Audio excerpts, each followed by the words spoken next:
रात के ठीक 3 बजे सड़क पर सन्नाटा था। दूर तक सिर्फ स्ट्रीट लाइट की पीली रोशनी और हल्की ठंडी हवा। रोहन अपनी कार से हाईवे 27 पर घर लौट रहा था। अचानक उसकी हेडलाइट में एक औरत दिखाई दी। वो सड़क के बीचों बीच खड़ी थी। सफ़ेद साड़ी, खुले लंबे बाल और चेहरा नीचे झुका हुआ। रोहन के हाथ अचानक ब्रेक पर चले गए।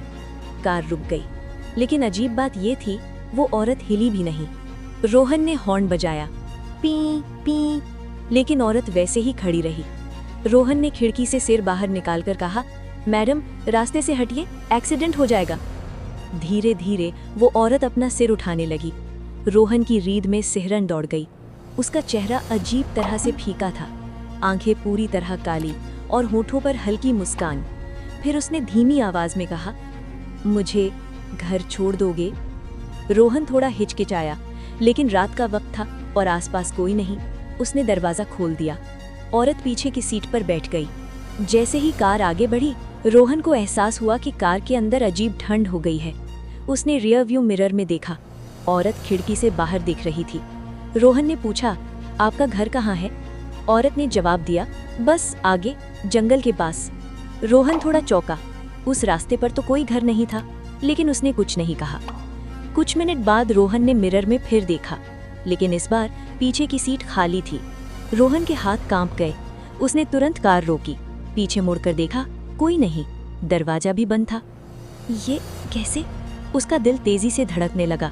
तभी पीछे से वही आवाज आई, मैं यहाँ हूँ।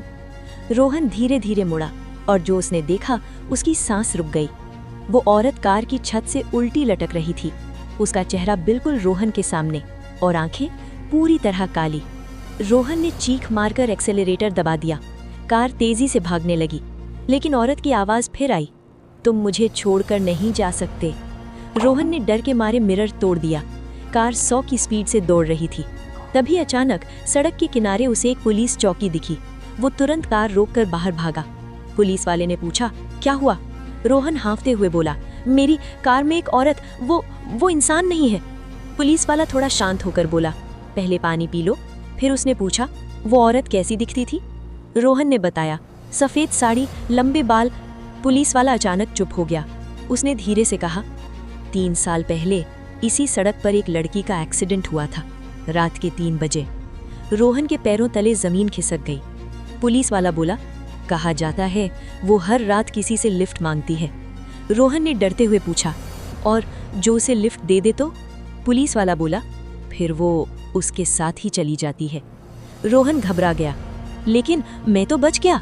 पुलिस वाला धीरे धीरे मुस्कुराया और बोला, सच में? रोहन ने पीछे मुड़कर देखा। उसकी कार की पीछे की सीट पर वही औरत बैठी थी। वो धीरे धीरे मुस्कुरा रही थी और उसी पल रोहन को एहसास हुआ, पुलिस चौकी, पुलिस वाला, सब कुछ गायब हो रहा था। सड़क खाली थी, चारों तरफ सिर्फ अंधेरा। तभी औरत ने कहा, अब तुम भी यहीं रहोगे। अगली सुबह लोगों ने उसी सड़क पर एक और एक्सीडेंट देखा। कार पूरी तरह टूट चुकी थी, लेकिन अंदर कोई इंसान नहीं था। बस पीछे की सीट पर एक सफ़ेद साड़ी पड़ी थी और सड़क के किनारे रात 3 बजे एक औरत फिर से खड़ी थी, किसी नई गाड़ी का इंतजार कर।